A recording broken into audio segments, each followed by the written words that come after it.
stay up out the way, don't get your shit splat. Stop letting this shit slide and get your lick back. And get your lick back.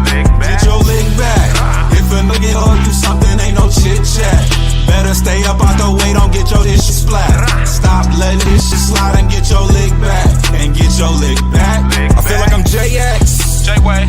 I'm a perfectionist. Adderall got me restless. I'm gone. Run with a wild crew, they get reckless. Young boy, come up off that neck. Into the trends. See a lead, be the band. Good afternoon and welcome to another episode of Corner to Copa. We are here on Sunday, the eve of the trade deadline. Happy holidays to everybody who celebrates. The final shoe or the that we've been waiting to drop has finally happened. If you're watching on YouTube, you see the biggest trade, the biggest block, biggest piece of all in the trade deadline has finally got moved. And, we pretty much knew that was going to happen. So, we're going to take some time to touch on that. But before that, we'll talk about the week that was and what could have possibly led to us making that first sell move. The Detroit Tigers started off the week losing 2 of 3 to the Baltimore Orioles, a team that was directly ahead of us in the wild card. In a series that we definitely could have won, and offense has the offense is solid. They've held pretty, for the most part, held up to their end of the bargain. They lost the first game 8-5, so they did put up 5 runs themselves, but the pitching didn't hold up. We gave up a couple home runs. I think Kobe Mayo hit a home run. This was a rare rough outing from Kiter Montero.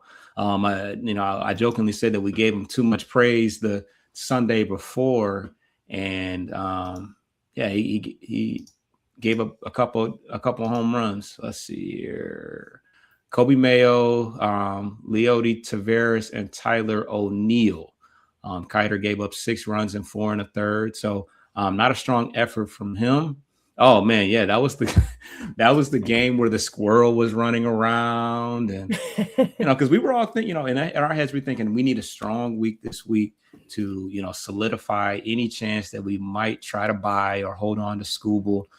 So for us to come out against Baltimore, a team that's mid, not great, kind of in middle territory of what direction they're going to go in, for us to come out and give up 8 runs to them at home after losing to Kansas City, which was also a disaster. It didn't look good, but in typical fashion, we bounced back the next day, scored 14 runs, and then the conclusion, get off to a big lead on a day game, the final Tarik Skubal. It was the possible Tarik Skubal last game in Detroit, and he got to get a little a final look at what being a Tiger can be sometimes. Where we score a bunch of runs, he scores none, but he does allow the next bullpen guy, I think it was Finnegan, to inherit a couple different runs, and ultimately we lose in extra innings, pretty much putting a nail in the coffin of us holding on to Skubal. But I think that was pretty much all in the works. So overall, Orioles series, what were your feelings, thoughts? What was going on for you? Yeah, I mean, it was a series that we knew heading in was going to have direct impact chasing the wild card standings. So, I mean, a win of the series was the baseline. You couldn't do worse than that. And after a crazy first 2 days, why not? That Wednesday matinee ended up being identical to the Dr. Jekyll and Mr. Hyde in the last 48 hours of that series. But that was deflating. I mean, like you said, 1,000 strikeouts. Looked like, okay, we're going to roll the rest of the way of this game, heading out west, still hanging on to, a shred of hope that maybe it's not a sell, but full well knowing, as we talked about a lot offline, that from a luxury tax standpoint and comp standpoint, it would make no sense to not trade him and buy, and then you only get a 4th round comp pick for him, and then you're really in the jackpot. But that's the thing, though. This team was so far from being a contender that risk, although some people may say it's moot, a few rounds of 1 pick, big deal. But I mean, considering what we did get back and what that pick could be, a complete flop. I mean, yeah, you're talking about a potential impact player or two. So it makes sense, but they gave him his flowers when he walked off school. That is, you could tell too that he knew it would seem like a foregone conclusion the way he handled it. And I don't recall a curtain call him coming out. I could be wrong on that, but all things considered, it was a very tumultuous last few weeks, and even for the guys in the clubhouse. So it's equally disturbing as it was for them to lose that game and drop the series. I think it had a much more ripple effect than the rest of the guys in the clubhouse, because Scuba knows, like, hey, I know it's done. It's over. I did what I was supposed to do. Now the rest of the guys are like, well, now we're going to be left holding the bag of whatever's left. So off day yesterday on Thursday, and now they're looking for the sweep against the Las Vegas / Sacramento / etc. Athletics. But yeah, it's the kind of team they've been. Yeah, they've had a good last 65 days, but that May was so bad that they got to where they're at now, and Harris has to be a seller. Yeah, so the tail end of the Baltimore game, I can't remember what inning it was. Vierling hits one in the gap, rounds second base, and comes up lame at third base. So the question is, what's the move going to be? We got 1 day in between. We had an off day, like you said, on Friday, and what is going to be the result of it? So a lot of people, I think a lot of the thought process was, probably going to be Outman. Let's speed ahead. The announcement's been made. Max Clark has been called up. The move that we've all been waiting for quite some time. He's been hot in AAA, so he's held up to his end of the bargain. So there was much speculation of who it might be, and they end up just DFAing the relief pitcher that was added to our team a couple weeks ago that never saw the light of day in the major leagues. Outman survives to see another day, but Max Clark is input right into center field in Sacramento to make his debut. And he's been everything that we could have asked for. Was extremely, confident at the plate as far as, knowing balls and strikes. I saw him, spin on a couple pitches that were kind of in the zone, like in the, the general vicinity. But, we knew going into this that was going to be one of the things that he was going to be able to do. And first at bat, I think he took 4 straight pitches for a walk right out the gate. But, he's flashed everything that we've seen. He's hit a couple of balls the opposite way. He's tracked some balls down in the outfield.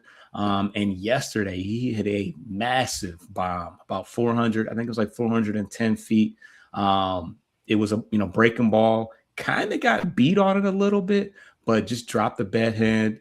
Didn't even look like a full swing, but he just drove that pitch to right field. But yeah, man, what have you seen, and could you have imagined that it would have been this good right out the gate?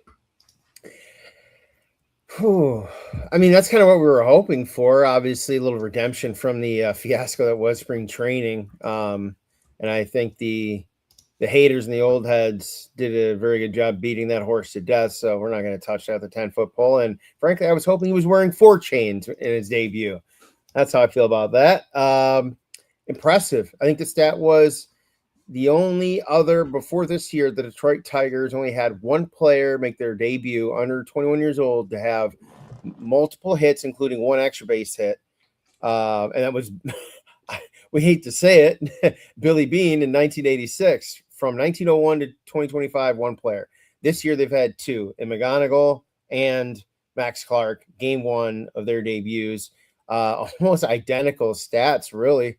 But that home run, we talked about it offline. I was watching that. I think he was definitely sitting more fastball and was able to pick up the spin of the sweeper that he threw, and he delayed his hands long enough to drag that barrel of the bat, like delay it in the impact zone long enough to where then when he recognized the pitch type specifically, he just kind of flicked his wrist through the rest of the way just to get enough launch. Because on live, I thought that thing was like 40 feet over the fence. It sounded and had the trajectory of just Nuke City, like 440.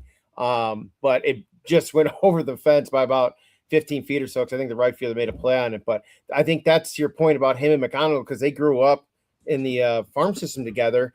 They have both such an uncanny eye, and the fact that Dingler kind of developed it on his own because he didn't really come up with any of those guys. He's quite a bit older.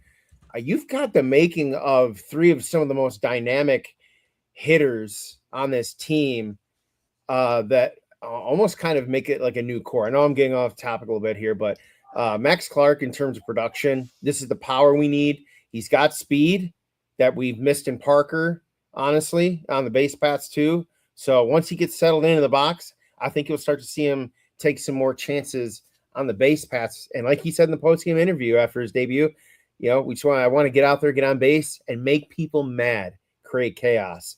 We're here for it. Yeah, so there's a look of it. I mean, he cleared the little bullpen. I mean, they got onto the berg or whatever they call that. So he gave it a ride. And did they already put 387? Okay, I embellished a little bit, but yeah, that was just a cool experience because you could hear in the audio, you could hear McGonigal, who was like I think he was on the bench. You could hear him because McGonigal led off the game with the home run. This is your future right here. Lead off, you know, and eventually Clark is probably going to be at the top of the lineup as well.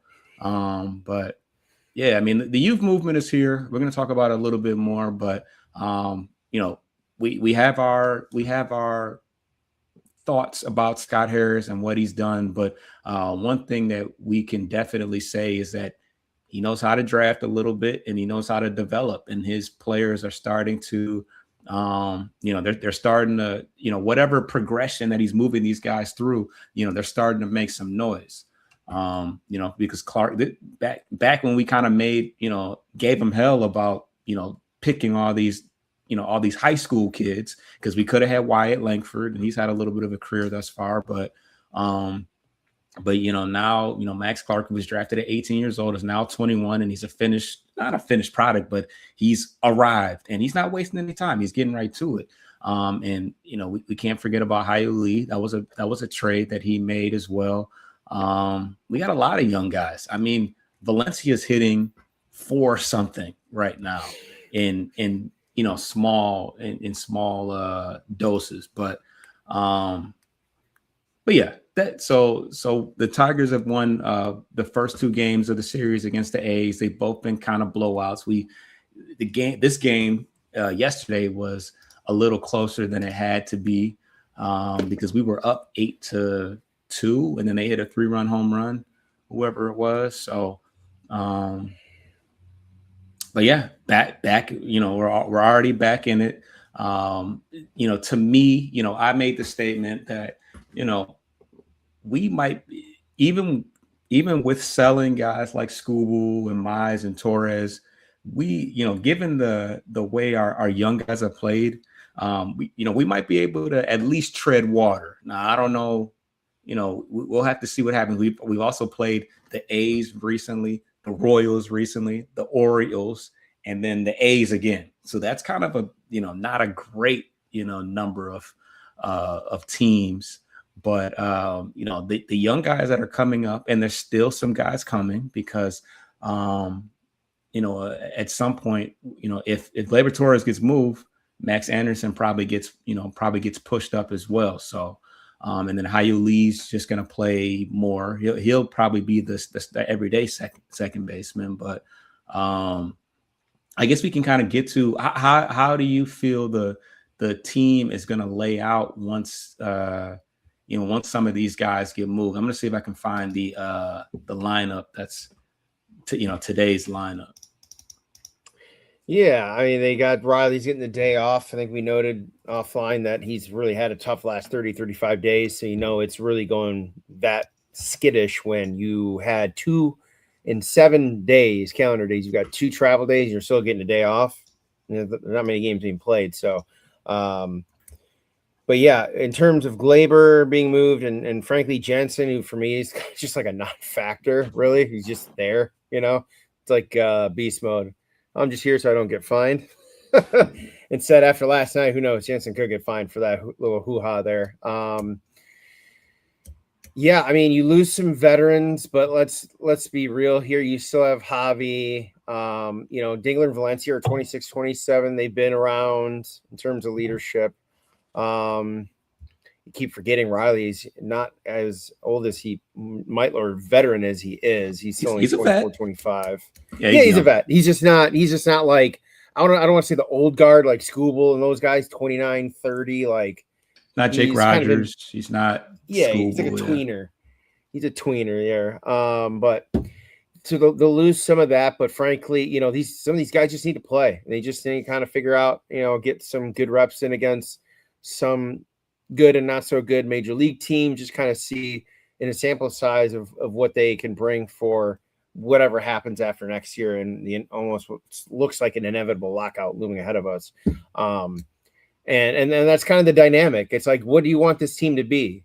Like, I don't mean that as projecting from like a front office standpoint of us being in their shoe. I mean, you and I as fans, do we want this team to full sell and still, get rid of it as what we can? Because we really could shed a lot of payroll and suddenly have a lot of money to pull similar type of McGonigal or Cole Keith-like contracts over the next 5 to 6 years without really worrying about what the new CBA is going to look like if we get it around the same value.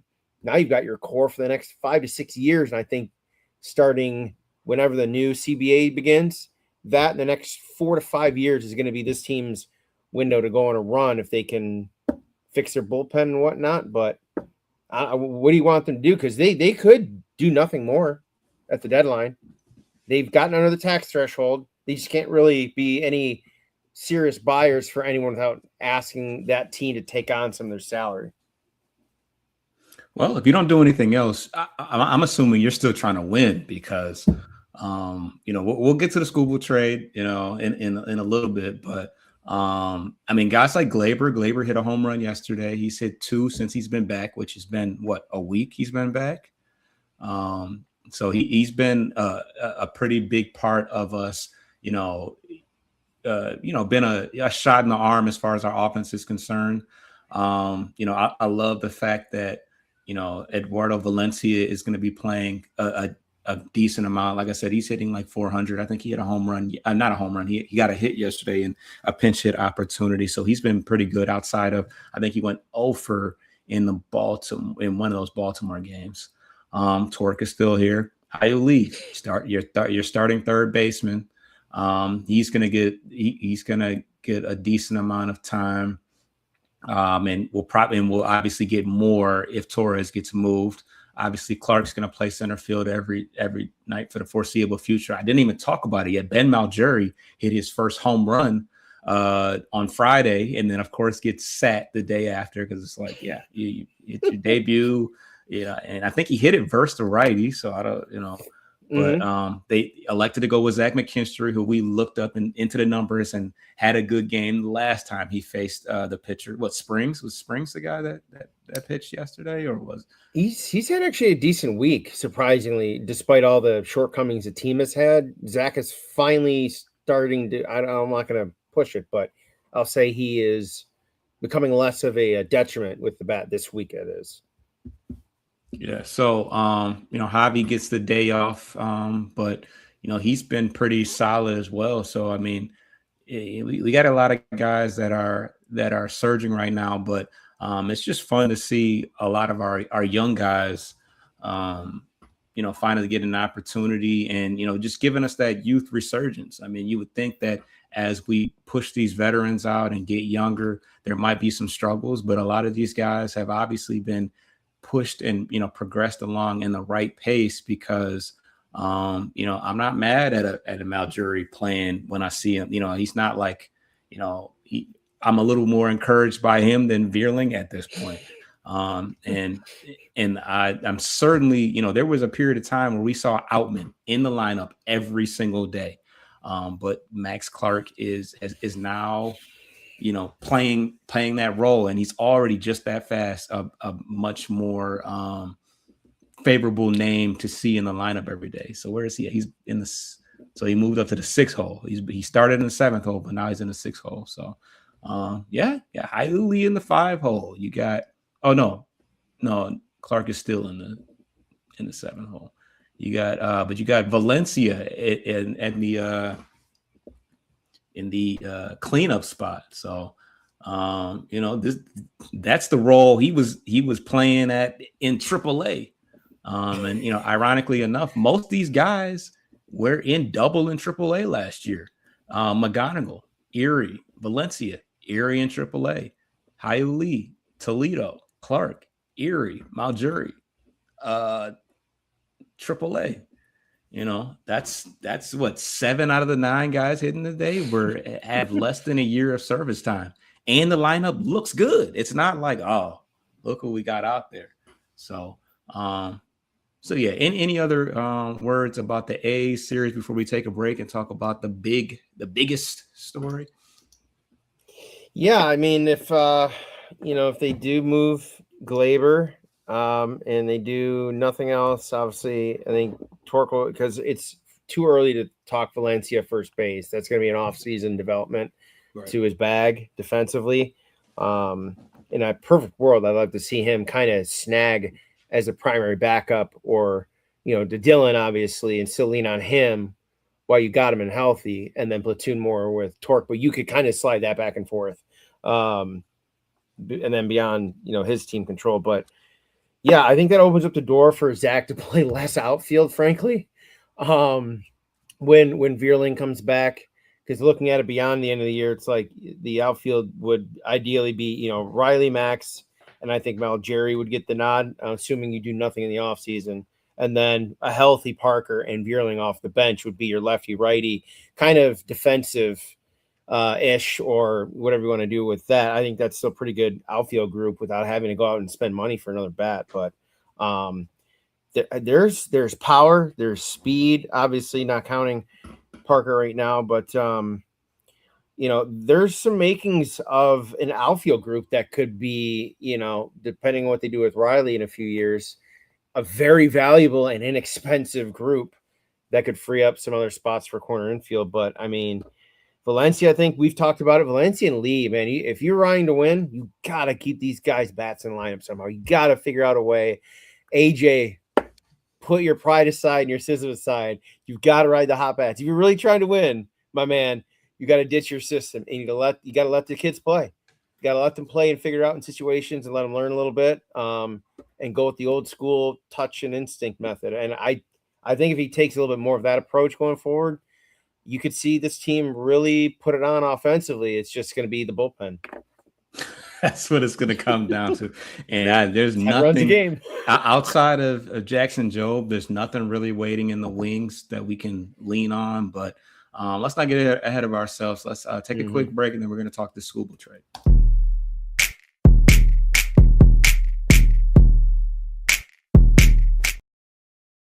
All right, so mid-game, we get an announcement that Tarik Skubal has been officially moved. I don't think he was even in the dugout.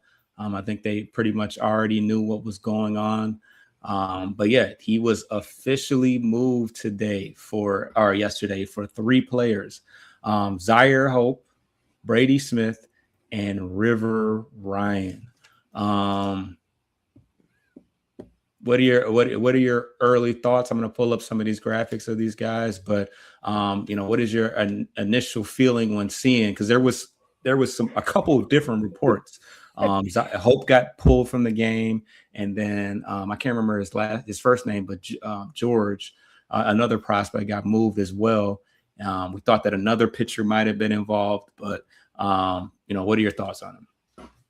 Yeah, some of the early reports were George Kendall and Emmett Sheehan being the pitcher. That was kind of the focus, because you had conflicting reports released practically simultaneously between Jeff Passan and Bob Nightingale, who are both respective baseball experts and insiders in their own right. And I think for a large body of their work, they do a very good job in reporting accurate information. So, you know, could have been a little accidental slip or a draft that was preloaded, ready to go, you know, got to be first. But, you know, I didn't like it as much at first, just first glance without really looking at anything. I think I had it around like a C- if we're giving it a letter grade. But looking into it a little bit more and then kind of fully appreciating from both sides of the sliding variables that normally aren't accompanied with a normal trade deadline.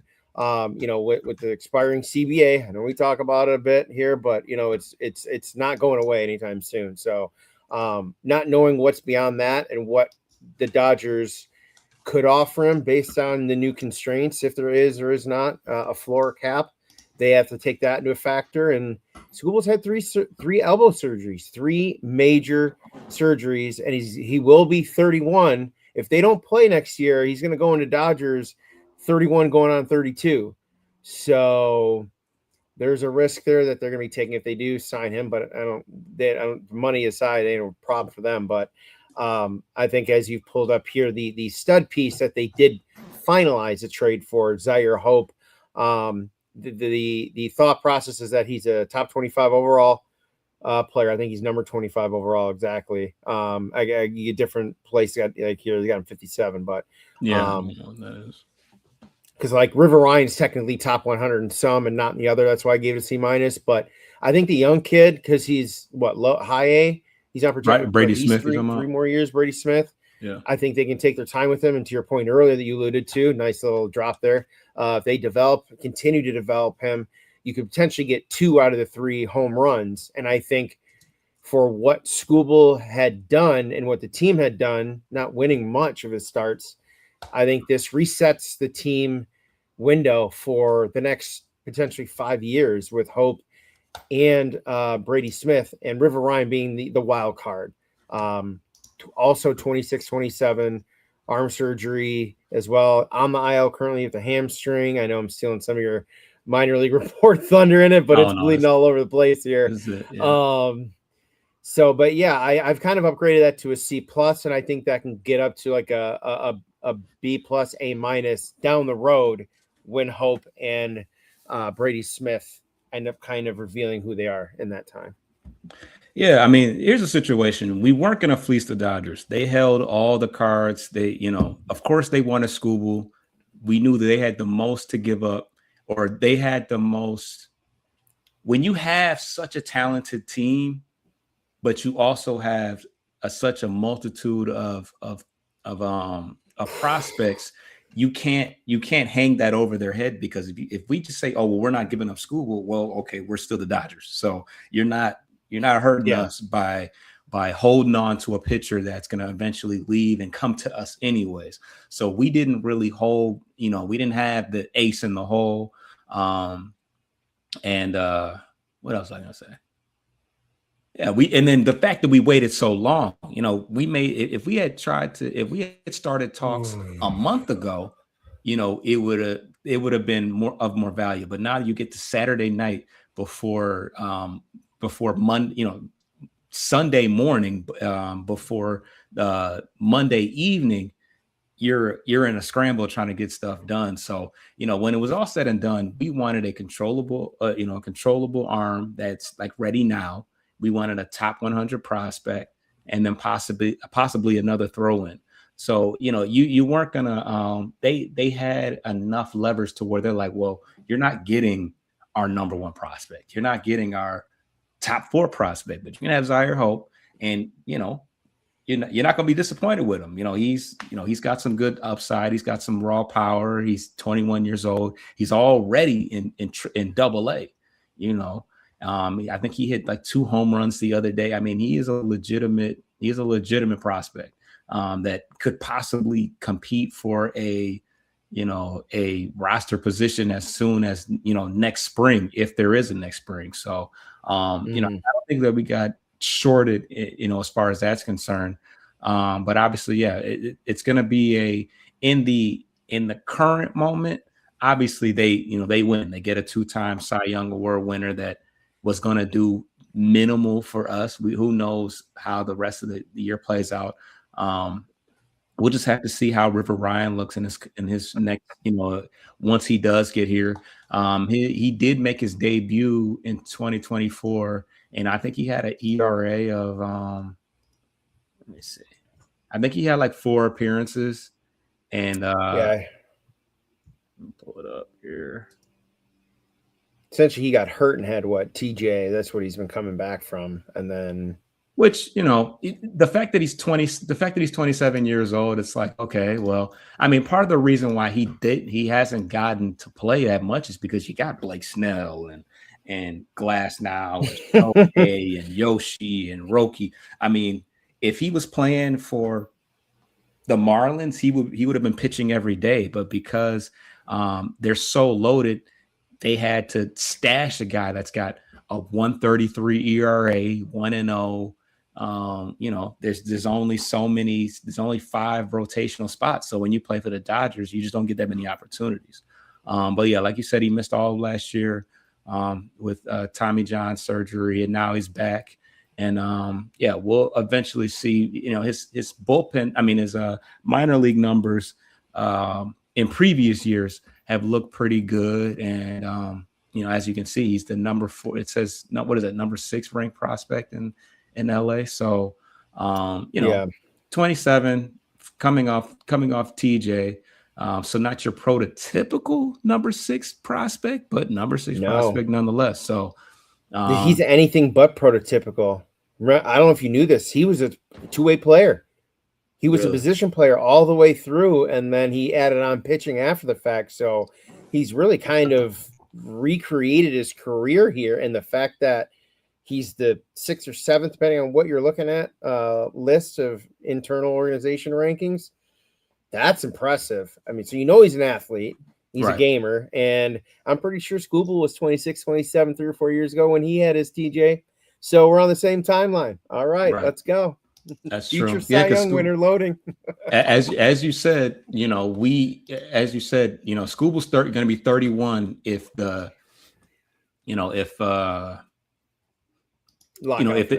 a stoppage in play. So yeah, he's pretty much Skubal didn't really hit the scene running until he was in his mid-20s.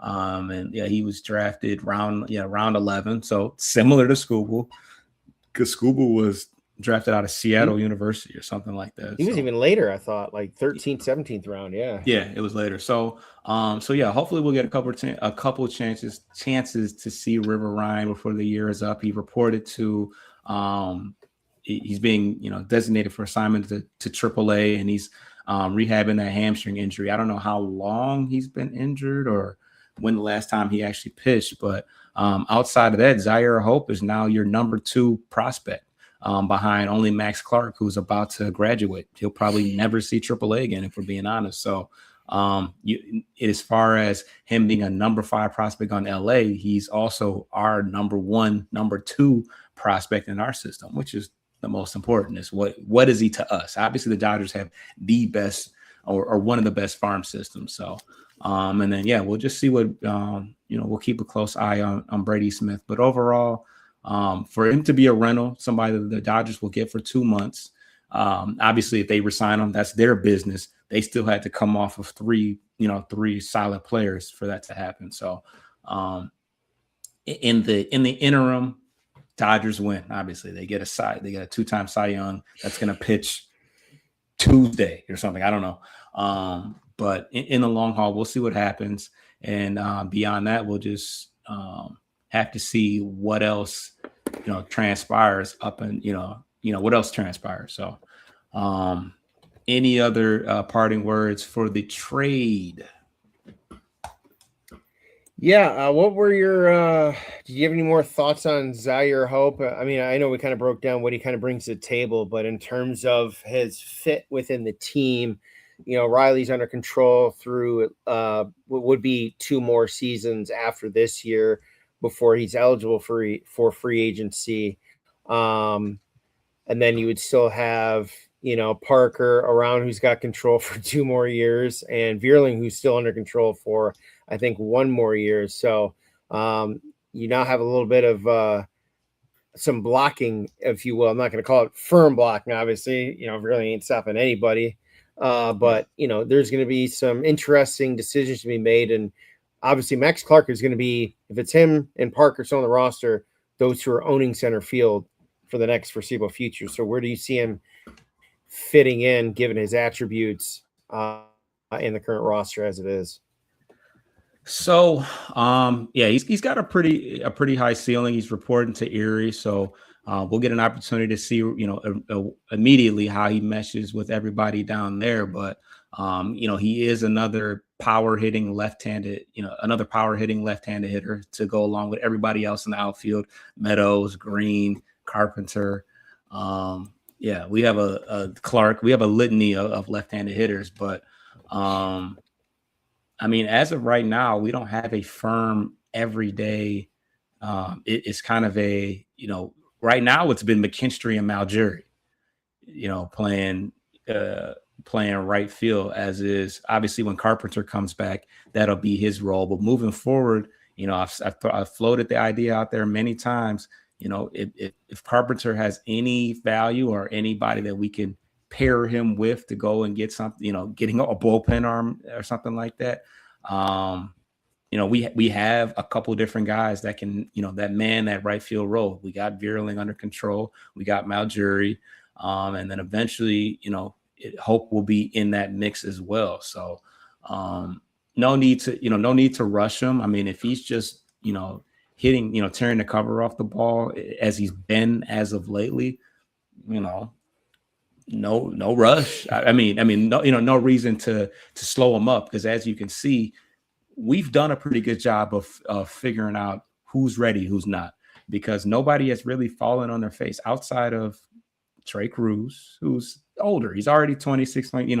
They slow rolled him for a reason. They felt that it made his development wasn't there. But other than that, Valencia has hit the ground running. Lee has hit the ground running. McGonigal has 100% hit the ground running. Clark's thus far has hit the ground running. They've done a pretty good job of easing these guys into a role. And, even Wenzel Perez, when he first got here, the only thing that's really stopped him is injuries. Other than that, he was pretty solid out the gate. So, and that's another right field corner outfielder that we have. So I think that we're going to be back in another situation where we have, more corner outfitters than we need, because Green plays every day. He's not, you're not subbing him in and out of the lineup, although he does got the day off today.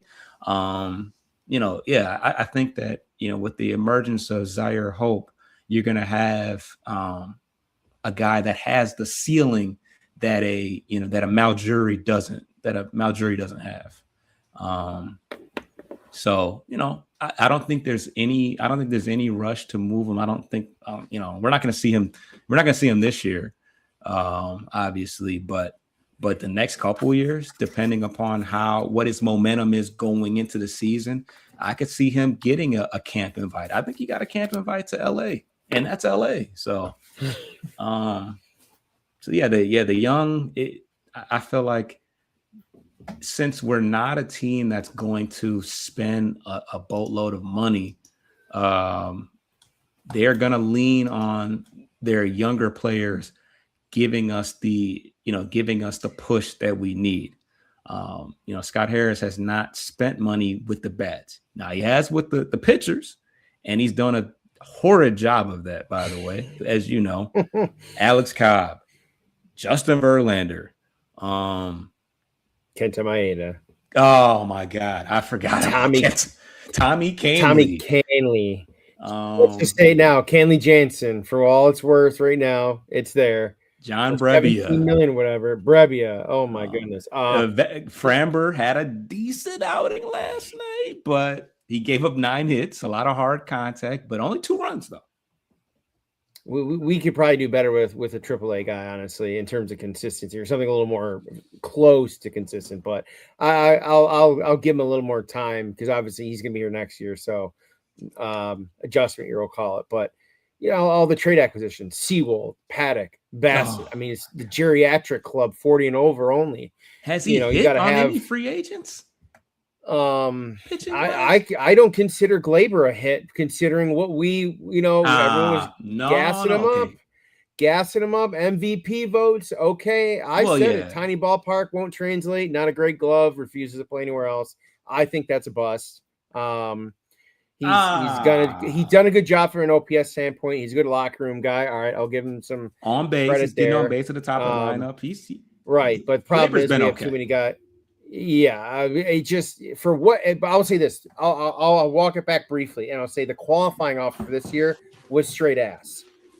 We overpaid by almost 90% over the market value for a guy who has played for what, half the year, if that, so far. But yeah, I mean, I did kind of lose a train of thought there, but well, as far as successful free agents, I mean, Glaber has, when healthy, he was an all-star last year. Let's stop there. He was an all-star. I'm going to pull up a good one. He wasn't there for long. Carson Kelly, only a year and a half or so. Oh man, Carson Kelly was a hit, man. And we shipped him out. So yeah. I think all in all that was good. He kind of peaked. We got some value for him, and he's still doing all right. He's still around in the league. I think we got Liam Hicks for him. That's the funny part. Yeah. And now he's having a great year. Liam's having a pretty good year. I think he's on the trade block as a potential trade chip. So, but yeah, I think it's a testament. Even though we didn't hold on to Liam Hicks, that's a testament to. Scott Harris had to have said, "Oh, I like this Liam Hicks guy. Give us him for Carson Kelly." So, or was he in the Chafin deal? No, it was a Chafin deal. Because where did You're right? Kelly? Because we had two separate trades. We had two separate trades. Remember, they were different days. They were within like 10 days of each other, but we had two trades of the same team in Texas. Because it was weird. It was like they're like, oh, actually, we want a little bit more for this trade. Like, well, it's been a week later, so we need something else. But as a whole, his free agency signings have been, I'd say, 90% failure rate, and that might be a little conservative. Especially if you look Drew Anderson this year, he had a good June, and then after that, all around it, awful. I'm going to give him a pass on Finnegan, and we were all on board bringing him back. It's just the players got to execute. That's kind of on him. Who else?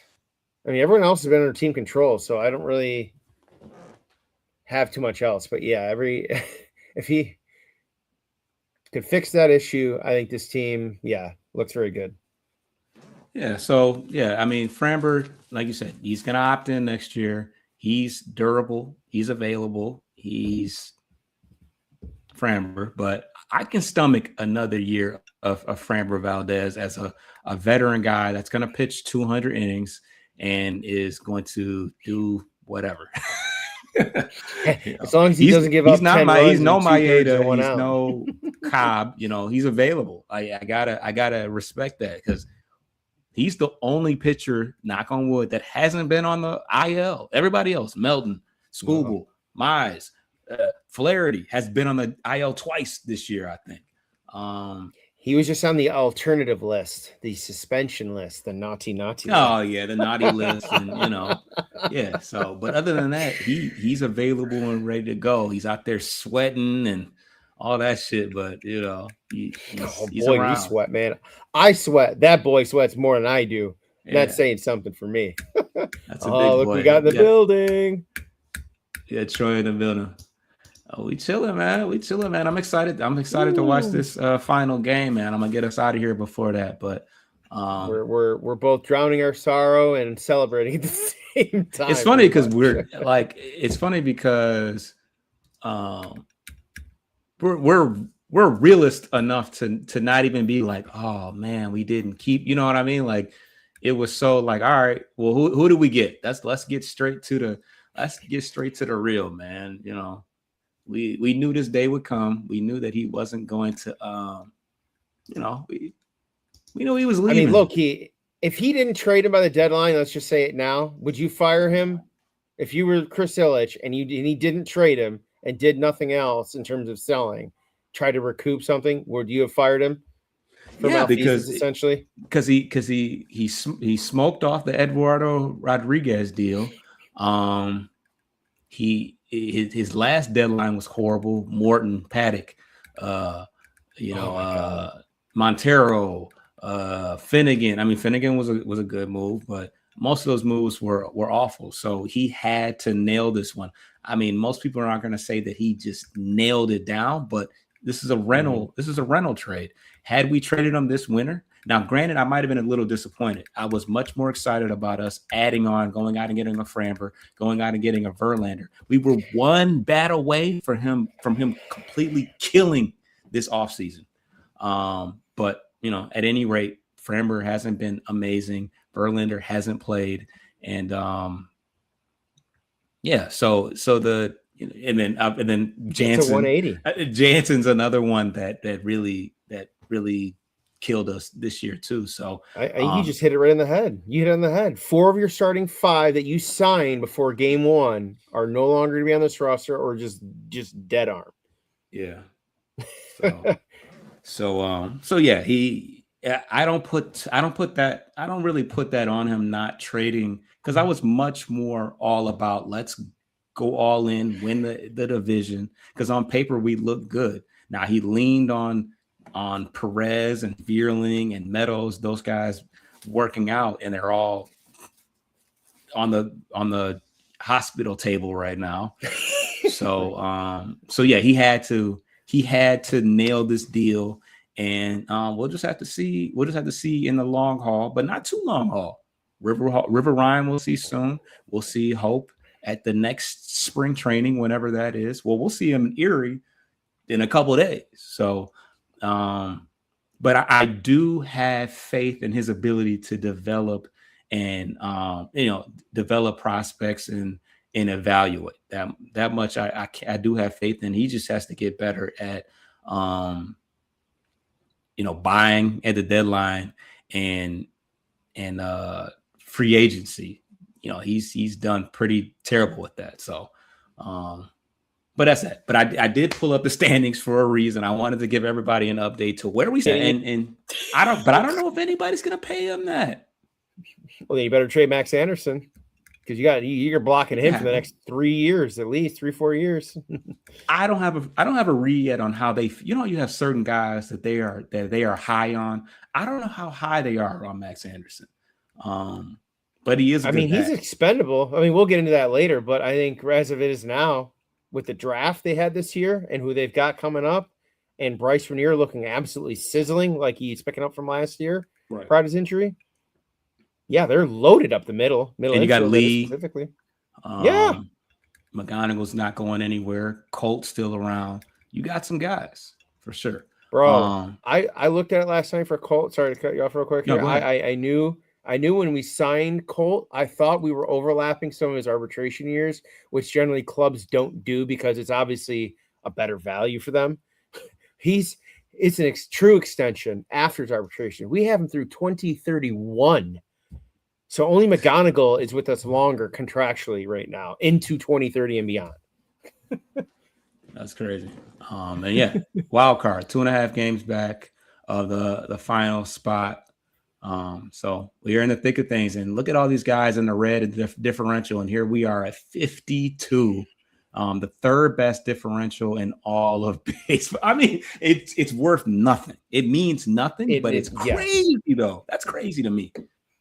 But we've been on it since the beginning. After the first 60 days, that offense was down, and that's pretty much stayed consistent. Offense has stayed down, strikeouts are up, but weirdly walks are up too. So it's like, what in the hell is actually going on?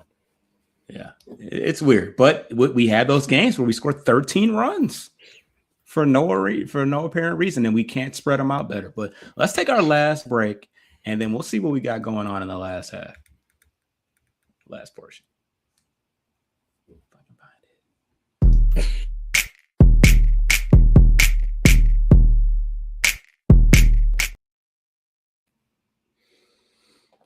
All right. So what are we talking about next? The rest of the league and the other trades we got going on? Let's do it this way. I'll do the injury / transactions, and then I'll lead that into the league-wide trades starting. We'll start with the initial one of our own when we axed Jemai, and that became official as a trade with Boston. But Oh yeah. first things first, in terms of the Detroit's own roster in the past week, obviously Carpenter was put on the 10-day IL on the 27th. They recalled Valencia on the 28th. Javi was activated, and this is all crazy. I'm not gonna lie. Like, we feel like we've been in this for a minute.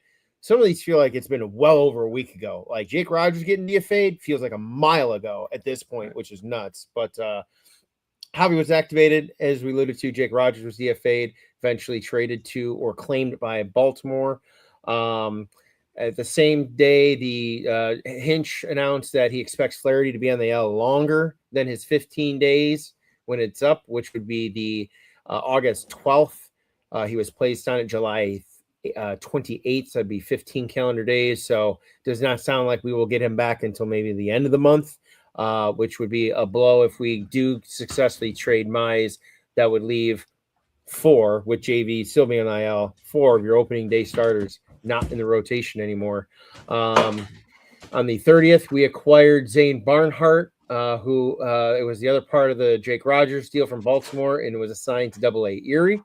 On the 31st, Vierling, as you alluded to, rounding second base for a triple, which probably could have been an inside the park home run if it was not for his injury. 10-day IL and recalled lefty Emmanuel de Jesus, who I thought was doing a pretty good job before he was optioned down last time. So hopefully provide some stability, because Drew Summers has been absolute booty cheeks the last couple of weeks, leaving only Tyler Holton as the only legitimate lefty in the bullpen to boot right now. Same day they purchased Max Clark, who we all know had his debut, and they cut the Andre Granillo, the guy they signed to the roster formally 2 weeks earlier. Also announced that Will Vest, unfortunately, another bullpen arm, down for the year. Elbow and hip surgeries will be done at different times. I put a low stock on him coming back at all and being effective. He's gone through it like Alex Lang did over the last year and a half, 2 years. And it's just tough, but hopefully he can try and do something for next year and be ready to go. And then obviously the trade. So the fallout from the Skubal trade here, transaction-wise, River Ryan was optioned to Toledo and placed on the minor league injured list with that hamstring injury that Foster alluded to earlier.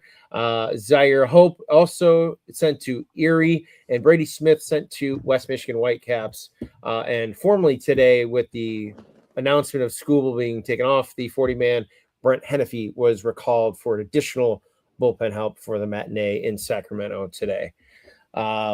Anything you want to know in terms of injuries? I think there's been no update on Birch Smith from last week after he was taken out and shut down after some discomfort. But I did see that Wencio Perez was also sent to Lakeland to begin a rehab stint as well. So any thoughts on the collective news of just roster shakeups? Wait, so he's resumed? So he's starting rehab, or is he about to start playing in Lakeland? No, he is starting a rehab assignment. They sent him to Lakeland just I think last night. So okay. I don't know how long he'll be down there for, but yeah, he's missed a good 30 days already as it is, and so probably just needs to get some reps and needs some game action and get back into some conditioning shape. Okay, so he's about to start playing. So he's not just going down to get. I guess it's just his face. It's not a knee. Okay, all right. Yeah. No, that's exciting. I didn't realize that he had started that. So that is good news. Okay, all right. So yeah, so you talked about, this is the Jahmai Jones kid. The kid that the one recurring thing I'm seeing is that we are starting to collect pitching. We'll talk about the Jake Rogers, trade as well. But so this is the guy coming from Boston, Jojo Igracia, and I don't know I haven't looked into him too much, but not bad. If you look at his his overall numbers, he's headed to West Michigan, but 2.56 ERA overall. 3.27 this year, so pretty solid numbers. He was 180. Pitched in 21 games, so pretty good sample size. 185. Hey, not mad at that. But yeah, they're definitely trying to stockpile some pitching, which is good to see. This guy's what, a lefty, so yeah, Yeah, 24 not years terribly old. big, 6'1", 170. Yeah, Not terribly big. pretty slight of build. I don't know how hard he throws or anything like that. My computer is bugging. Don't A pirate. good whip, good ERA. Kids. Go back to his if you can show him it. I just want to see. It looked like he had split lines for when he got promoted to high A in 2025. Oh, it was just the end. So he didn't pitch too much in 2025 last year. Interesting. Right? What does it say? Oh, 4 games. Yeah, so he must have been hurt last year. So he must have been hurt, but numbers were still good. And then he came back this year in high A and 11 games started, 2 relief appearances. I mean, those are solid. What's his strikeout to walk here? 59 to okay, so 3, not quite 3-1, just under 3-1. That's not bad. Good average. Yeah, because 22, those are 3 good times numbers, man. 66. Those show some promise. Oh, and look at the opponent too, man. Look at the opponent. Yeah, he's facing a ton of righties, I'm sure. Opponent average 175, 195, 179. Oh, yeah, I'll take that. Okay. So I probably put him, what, 24? I mean, you would think by, without knowing how many full years of control they have left, I'm going to assume he's probably got like 4 years. He's played this year in 2024 fully, unless they count last year. So I'd say 2 years, 2028 projected. Yeah. Especially with what happens after this year, I would assume that everyone's timeline is going to get bumped up arm-wise by a year at the minimum, if you're at like AA or higher. But yeah, not bad, not bad for Jake. So obviously a good defensive catcher. That's for Jemai. Very good framer. Oh, Jemai, sorry, yeah. Never mind. Sorry, let me walk that back. This looks like a mini fleece. Right. Hey, I mean, I'm for sure once we're on the right side of it. I don't know. Hey, Jemai. Hey, and now that Mead got hurt, I think that's opens back up some opportunities for him. As a righty bat. So. Hey, we get a lefty pitcher that can pitch against righties and lefties. Jemai Jones is a quarter player. Can't play defense. Oh, yeah. Well, I mean, we've already cleared in anything as far as a replacement with Eduardo Valencia. So, we win there, or Hayuli, however you want to slice it. But the next trade is was the Jake Rogers one, which he got DFA'd over this week. It was before the Baltimore series. It was the 28th. It was Monday night after the first Baltimore game. That Monday night they DFA'd him. Okay. They didn't announce until the next day. So we got a guy by the name of Zane Barnhart, who is a right-handed pitcher. He's also 24 years old, and he's went to college from Baltimore, because Towson, Maryland's pretty close to Baltimore, from what I know. But went to college in Michigan, so he's got some connections to Michigan, West Michigan, and now he'll be playing in Erie with the Seawolves. Another guy that his career numbers look pretty solid, 3.45 ERA. A lot of decisions. He's had 20 decisions already this year. But oh no, that's his career. I'm tripping. That's his career. I'm tripping. 2-3 this year, but overall his ERA is 3.45.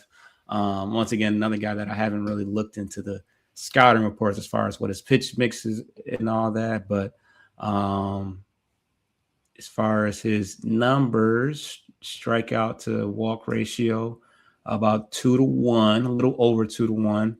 Opponent batting average 200, 217, 182. Once again, well, I guess everybody's average. Nobody hits for average anymore. But I don't know, at the minor league level, those are good numbers. Yeah. I mean, the whip is the one thing that, sure, after the first year, goes from 205 to 1.2 range.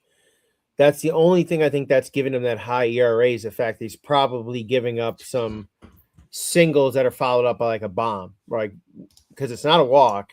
It could be a walk, but it's not a bad ratio. 2-1 is your standard, and he's a little better than that. So unless those walks are the bulk of what's coming around to score for a home run or an extra base hit, not bad overall though. Yeah, so we don't have any guys that are just so bad that it's like, yeah, what are we really gonna do with them? I mean, I think the pitcher with the worst numbers that we've got so far is Brady Smith from the Dodgers, but he's 21. We know we're not going to see him for quite some time, but some of these other guys could possibly be be in the mix for the foreseeable future. Nobody that just looks completely unplayable. So that's that. What other trades do you want to touch on? Yeah, so we've had a handful. I feel like the deadline started a little bit early this year. Throughout the last 2 weeks of July, there's been quite the ramp up. Almost every day, there's been some type of trade. So post Jemai going to Boston on the 14th, on the 15th, Milwaukee received. This was probably the biggest one up until Scooble last night. Milwaukee received former World Series champion starting pitcher Lance McCullers. Lefty pitcher Colton Gordon, and cash considerations from Houston for outfield prospect Jaden Fielder. On the 18th, the Cubs acquired pitcher Aaron Savale, I believe he's a starter, from the A's, who received back pitching prospect Aiden Moffett. On the 20th, the Dodgers agreed in terms with Colorado for pitcher Seth Halvorsen. Colorado received outfield prospect Landon Vidorek and pitching prospect Nick Frasso. On the 22nd, Kansas City and Houston agreed. Kansas City acquired Nate Pearson, pitcher, and Houston required pitching prospect Max Martin. 23rd, the Phillies received pitching prospect Ron Martinaccio, and San Diego received a money towards their international bonus pool signings, which I thought was interesting considering the CBA expiring at the end of the year. I'm not really sure how that's going to play into the new one, as I think the initial proposal earlier in June was just an elimination of the pool and fully allowing international players into the entry-level draft, which hadn't been the situation beforehand due to schooling and whatnot. But more on that later on. On the 25th, Boston, as you alluded to, acquired infield Curtis Mead. Washington received Connolly early, and promptly Curtis Mead breaks his hand on a hit-by pitch and is out for the next month to month and a half for Boston, who continues to stay hot despite that. So that's kind of wild. After that, the Phillies same day acquired outfielder Cameron Meisner from Kansas City for cash considerations. The White Sox on the 26th acquired pitcher and former Tiger Jose Urquidy from Pittsburgh. They acquired pitching prospect Felix Doratio. On the 27th, Pittsburgh also got outfielder Jonathan Rodriguez from Baltimore for cash considerations. 29th, Texas Rangers acquired, interestingly, for depth from the Angels, catcher Logan O'Hoppe and pitcher Chase Sliceth. And receiving, Angels get infield prospect Angel Arredondo. The 30th, Baltimore with Detroit. That was a Zane Barnhart portion to close that out. Minnesota quietly getting AJ Minter from the Mets. First divisional trade really of impact so far for the AL Central. And Mets received infield prospect Bruin Agbayani and infielder prospect Billy Amick. On the 31st, Minnesota also acquired Baltimore starter Dean Kramer, who pitched in Detroit this past week. We killed him. And he did, remember, went viral because he got traded the next day. Can you see? Did you see the ball? Because it didn't look like when he did the pickoff move that Pete wasn't moving at first. And then he was like, oh, shit. And then it came in. But, I'm not going to go there and say that gesture caused him to get kicked off the team. Alonso looked pretty pissed about it. He looked to the bench like, is this guy serious? Like, well, shadows, Comerica Park at 6:30, 7 o'clock, 7:30 in the summer. There's shadows out there. You never know. But despite that, the Baltimore received outfield prospect Yamnardo Reyes in return for that. As we move to August 1st, the Dodgers obviously with Detroit. We know who that entails. We won't go over that. But earlier in the evening, also, the Chicago White Sox pulled off equally or just below big trade for Seattle starting pitcher Luis Castillo.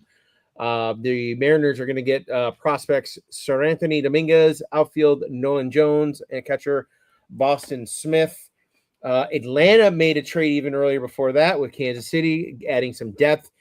Tiger killer and Scooble playoff killer Lane Thomas, outfielder, and left-handed pitcher Bailey Falter going to Atlanta. Kansas City receiving pitching prospect Lucas Braun, as well as lefty pitcher Carter Holton.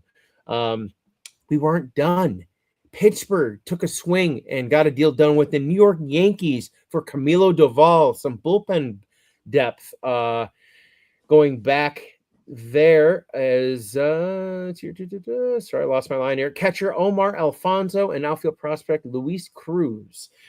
Milwaukee added some depth, and they were assigned to AAA from Cleveland, acquiring catcher Bo Naylor. So neither Naylor is no longer in Cleveland anymore. Right. And another guy who pitched against us in the postseason, Cody Hewer, who they acquired last year, and they turn around and flip him. Cleveland gets pitching prospect Craig Yoho and outfield prospect Blake Perkins. And I think you mentioned live, I haven't had a chance to look at it. There was another trade that went down in the last hour, right, with a pitcher. Do you when the show started? So yeah. Well, first and foremost, the White Sox deal. I don't know. It made, we all know that Luis Castillo at one time was a top of the rotation type guy. The White Sox needed some vets. They got some decent young starting pitchers, but I think that they're just hoping that they can maybe pull something, get, kind of resurge him a little bit, because he would be the most, experienced guy. And in exchange, they're dumping off Sir Anthony Dominguez, who's had a pretty bad year. Nolan Jones is like a fifth outfielder.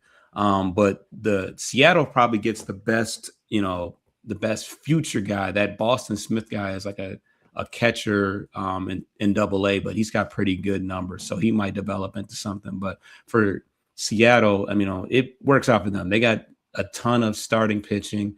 Sir Anthony, they already have good back end bullpen guys, so they don't have to worry about him coming in and being the best, but ultimately that Boston Smith guy might be something.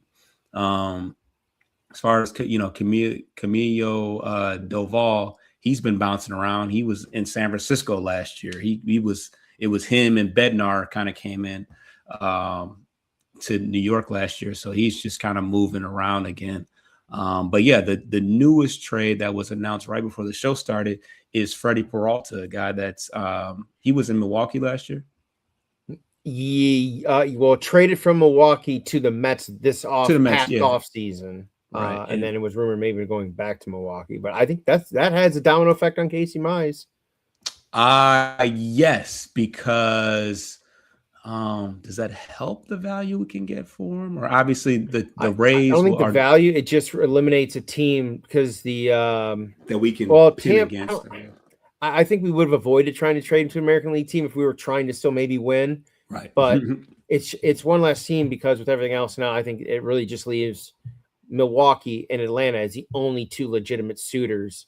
There could be another team, fringe team, that comes in with, a similar level prospect back and says, hey, we want to take a shot. That could happen. But maybe Baltimore. Baltimore's got they're still trying to They said that Holiday and Mayo and some of those guys are. I'm not saying if you're trying to win, I ain't saying him to an AL team. He's going strictly NL only. Yeah, that's what I'm saying. Atlanta, Milwaukee, but they have the farm to make it happen. I guess that was my thought process. Hey, so far, if Scooble got two 100s fringe, depending on what you're looking at, some consider the other pitcher like top 90 to 100. I think you'll be lucky to get one top 100 for Casey, just because of his injury concern too, and his success pedigree is half as long as Scooble's, who's had a good last 3 years. We'll count this year, injury aside. Casey's only been hot for the last 18 months, really. 18 months, 24 months. That's about it. 2 years, All-Star. Yeah, but. Take your pick, man. Who you want out of this farm system in Atlanta, man? I'm sure you're somewhat familiar with them, but obviously we're not going to get a top 5 guy as a rental. Not many outfielders, but maybe we can snag another pitcher. Owen Murphy, maybe he's in triple. What is he in AAA but won't be seen until 2028? That's interesting, but. Yeah, I mean, you want someone with some size after the draft pick. Was it Fleeky, whoever we drafted the kid? Yeah. You look at Luke Skinner down there, single A, 6'7", 250. That's a big boy. It High gives A. me, Jabba Chamberlain type vibes. Right. But obviously, like you said, without looking at some of the more in-depth stuff, he's 23, so I look at that again and say, pitching, I'm probably looking between 7 and 9, somewhere in there. I don't think we need another outfielder, honestly, considering the draft of shortstops and outfielders that we had. Pitching, I think, would continue to be the focus, but you got AAA there at 22 years old, somewhere in that 7 to 10 range, a pitcher, unless they think that Briggs McKenzie, or you throw in a sweetener like, hey, you want Torres too, a little depth with Ozzy Albies. You guys have been banged up. Marcio Dubon's been playing infield and outfield, even though Acuna's back now. Sean Murphy has been dead to the world all year for them. So you have Drake Baldwin doing a lot of catching, another stud catcher for the Braves. So I think pitching is I don't think they're going to part with too much high up, but they have enough in the top 11. I think they'll definitely part with at least one of those pitching prospects for Casey Mize. Yep. And so yeah, the Freddie Peralta deal, in exchange, the Mets received Aiden Smith, Gary Gilhill, and Emmeline Petre. So I don't know who, obviously they're just prospects. You'd have to do your own little. Oh, okay. Oh, here we go. Okay. I like the breakdown here. Let's pull it up here. We got, so Aiden Smith is the Rays number 15 prospect.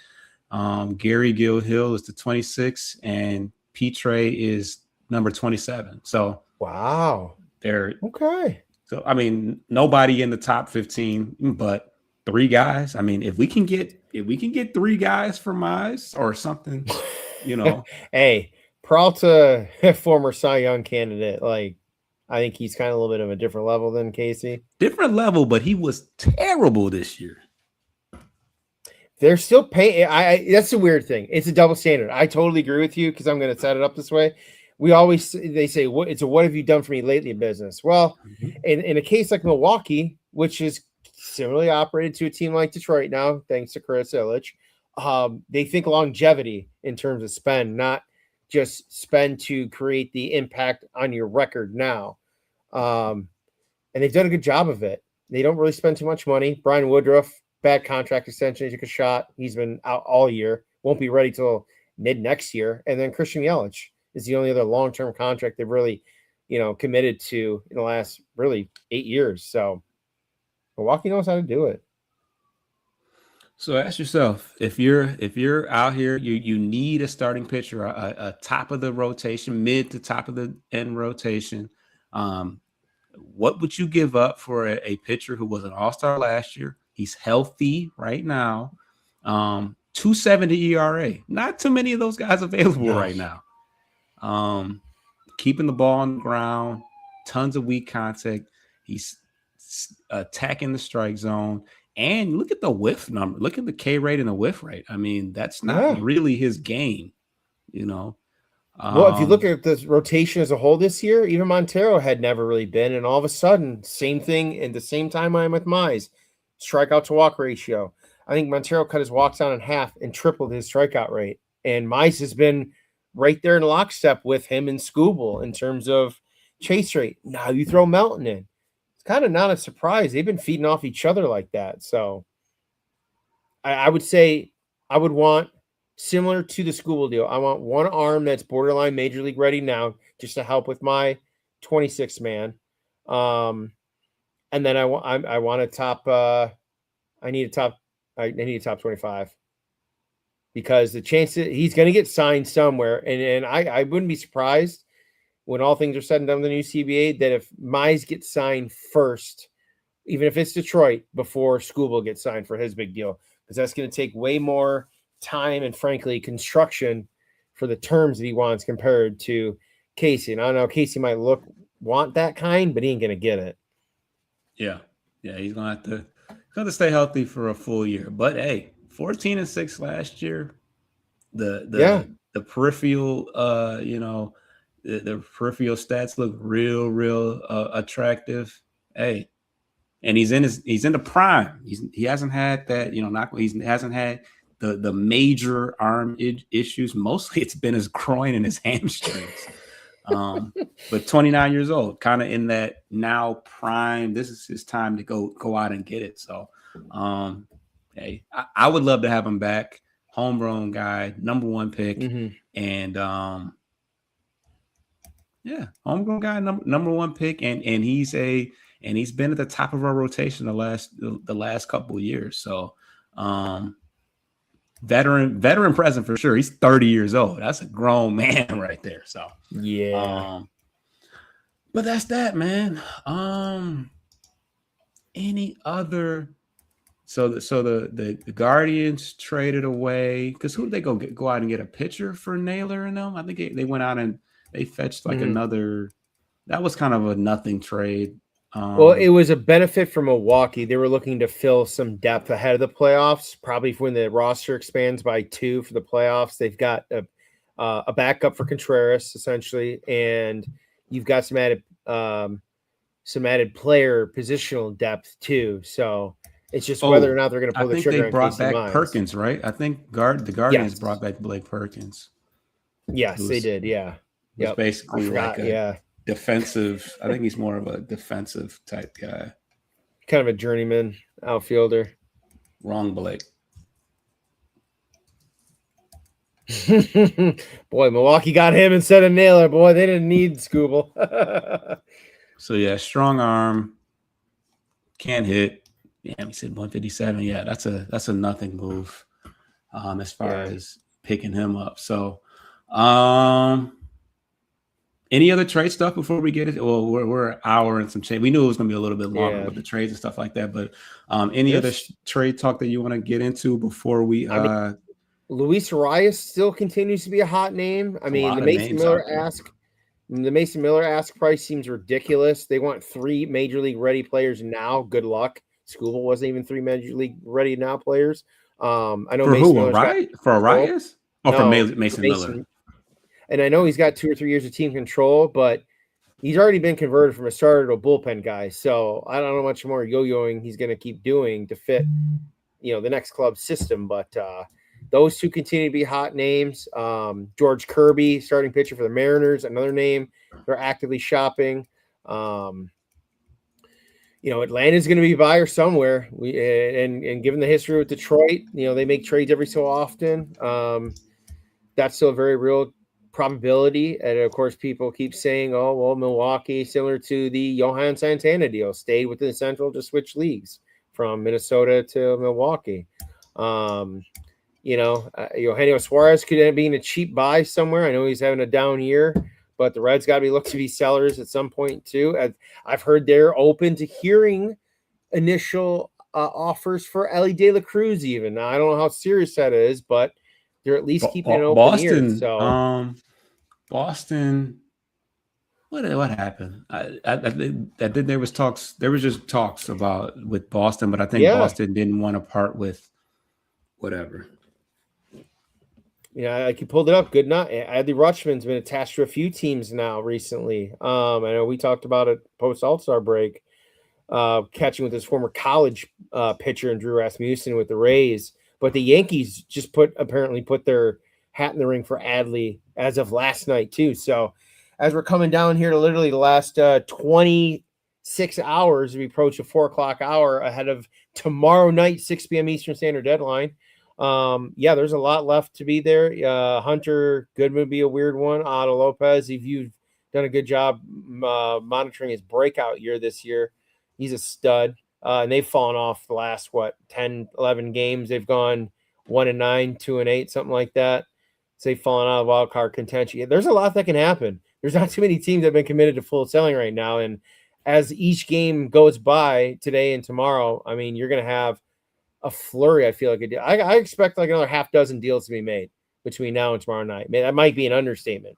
Could be upwards of 10 more deals. So Yeah, We'll the two popular teams that they've linked to being sellers is the Giants and the Angels, and they've neither one of them done anything outside of the Angels trading Ohapi. Other than that, Chapman hasn't moved, Lee hasn't moved, Devers is probably not going to get moved.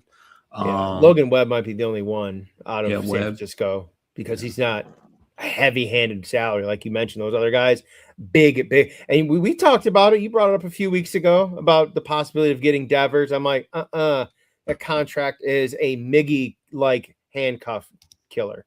But he's young though. He's 27. Dude is or something like that. Put it this way, I would rather take Manny Ramirez and his shenanigans than Rafael Devers and what I've seen from him just in the last 2 years of on-field play. And it has nothing to do with off-field. The on-field shenanigans, no. And then the refusal not to go back to first base after he was DH. I'm like, he rakes though. He is another lefty bat we don't necessarily have room for. It's true, but that's Rafael Devers. We haven't had a player of his caliber since Miggy. If I'm paying money for a first baseman / DH, I'm giving it to the polar bear.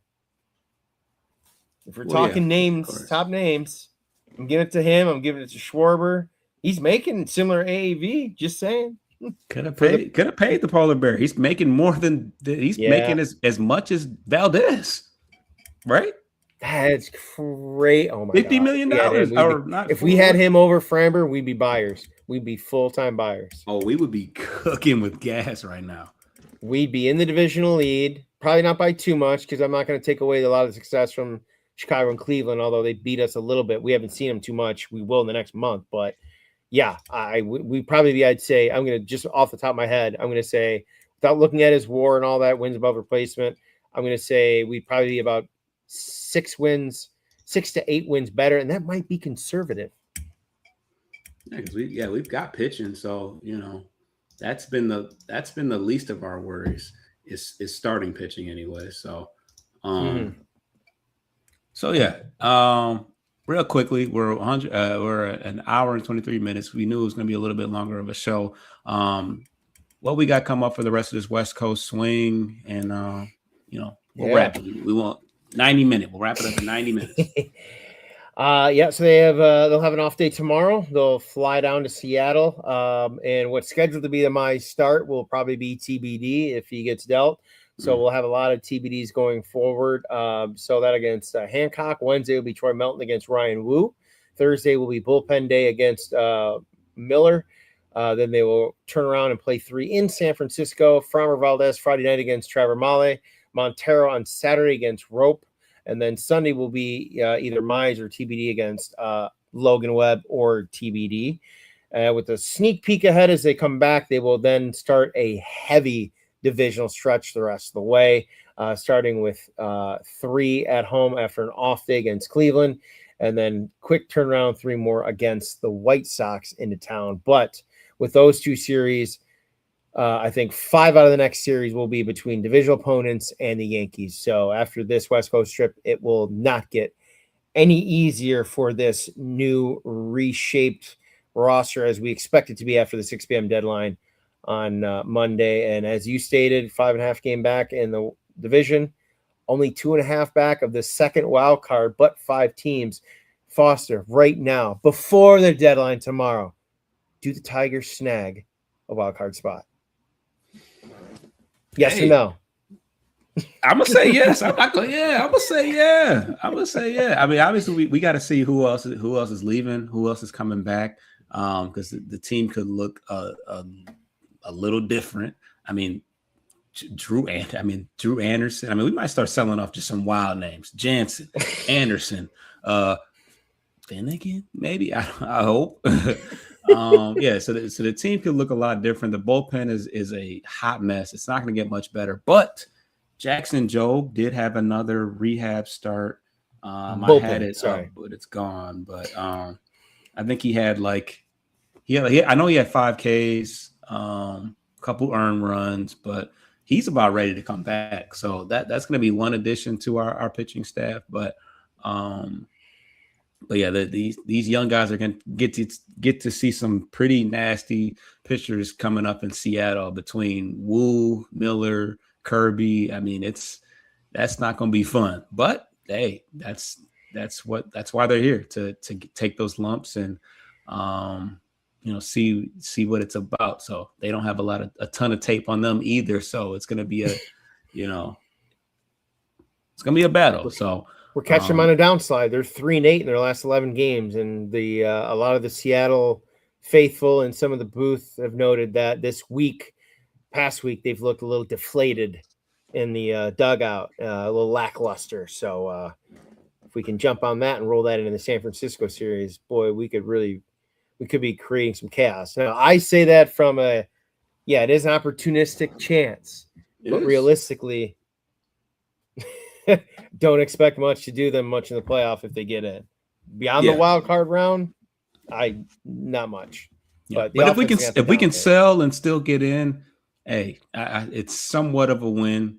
Obviously, we had a window of the best pitcher in baseball. That if there was ever a window to make something happen, that would have been it. But hey, let's stay relevant because we had some terrible teams for a while. So.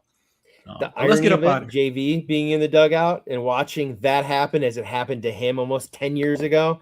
Yeah. That is creepily ironic. Full circle moment for sure. Yeah. Subscribe to the channel. We are 20 subs away on Bleachers to Speakers from 500. But shoot us a follow on Corner to Copa as well, because we're turning up with a lot of shorts and breaking news as it occurs. And of course, we're going to give you some more shorts and breaking news regarding the upcoming trades, because there will be more trades, I would assume. So, but we're not going to hold you any longer. We're about 10 minutes or so from the first pitch, and we are 90 minutes into a show. So subscribe. We'll be back real soon. If something crazy happens, we'll be live. And appreciate everybody for tuning in. We out of here. Get your lick back. If a nigga owe you something, ain't no chit chat. Better stay up out the way, don't get your shit splat.